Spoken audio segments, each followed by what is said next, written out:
What's up, Ships? Coach Matt with the workout of the day, repping my Lady Ships basketball t-shirt. Today we're going to be working on some work capacity and strength endurance. So what does that mean? That means we're working on the ability to not get tired at the end of a period or a quarter, or we're working on, let's say, the end of your wrestling period not being the one that gets pinned because they fatigue, right? And what that requires is relatively higher reps and a relatively higher intensity. You have to continue working even when you get tired. And I know that's hard sometimes. We want to do just like, I'm just going to do 3 sets of 5. I want to do as heavy as weight as I can do, but I'm going to stop when I get out of breath. And a lot of times your opponents will not give you the option to stop when you are out of breath. Your opponents will not have, say like, oh, why don't you just take a break? Are your legs tired? Hey, let me go easy on you. That's not going to happen, right? So we have to be prepared for that situation in life and in fitness or in the different sports that we play. And so what we're going to do today is a large set. We're going to take our backpack, right? Actually, let's talk about warm-up first. For the warm-up, I just want you to do some cardio, 3 to 5 minutes, and then I want you to do some leg swings. Work on a little bit of balance. So swing the leg. See if you can get 10 reps reaching out and touching your opposite foot without touching this leg to the ground. And then we're going to do a move called the drinking bird, and that is going to be a short step, both knees bent, and then I'm pushing my hips back, stretching that front hamstring, and I'm just going to walk 10 steps like that, little short steps. You should feel a good stretch in that front hamstring, and we're working on maintaining your posture the whole time you do that. And then just to keep the cardio going, 5 burpees, right? Jump and land, get your body all the way to the ground every time. All right, now moving into the workout. It's 3 rounds. Each round gets easier, and I want you to do the whole thing as fast as you can using great technique. And what that's gonna require you to do is, like I said, you're gonna have to keep going when you wanna stop. You're gonna have to not get that water break when you wanna get that water break. Train yourself to be resilient, train yourself to be tough, and that will come out in the games. So we're gonna start with your backpack. Again, load it to whatever you wanna load it up to. And I want you to do 100 squats, right? Holding that backpack out in front of you. Yeah, your legs are gonna be tired, your quads are gonna be burning, your hips are gonna be on fire, and that's good, right? We're training you to be able to work through that kind of discomfort, right?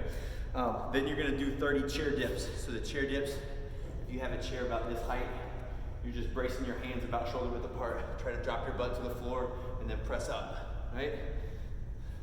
30 reps of a chair dip, and then 20 reps of a Russian twist. Right, so Russian twist, I want your feet off the ground, hands clasped together. You're touching both your hands to the ground on either side. 1, 2, right? So over and back is 1 rep. The next round, you're gonna stand up, and now, this time you only gotta do 75 bag squats, right? So the reps get smaller. 75, 20 chair dips, and then 15 Russian twists, right? Last round is only 50 backpack squats, 10 chair dips, 10 Russian twists. When you finish that, you should be relatively out of breath. Your arms and your chest and your shoulders should all be burning. Your quads should be on fire. So I want you to walk off a little bit, do some cool down, like 3 to 5 minutes, just of an easy walking pace. Then I want you to foam roll if you got a foam roller. If not, you can do this with like a rolling pin. You can do it with a large piece of PVC pipe. If possible, I want you to hit the quads with that foam roller. If not, then we can just practice some static stretching, right? Stretch the quads out. And then there's 2 moves I want you to do for the cool down that are, in the world of stretching, they're relatively intense, okay? The first one is the half saddle. That's where I want you to sit on top of one of your feet with your toes pointed towards your butt. And then I want you to lean back. So you're stretching out the knee, the quad, the hip flexor on that leg that's tucked up behind you. If you can get your elbows on the ground, do that. If not, just sit with your hands behind you. But sit for 90 seconds on each leg, right?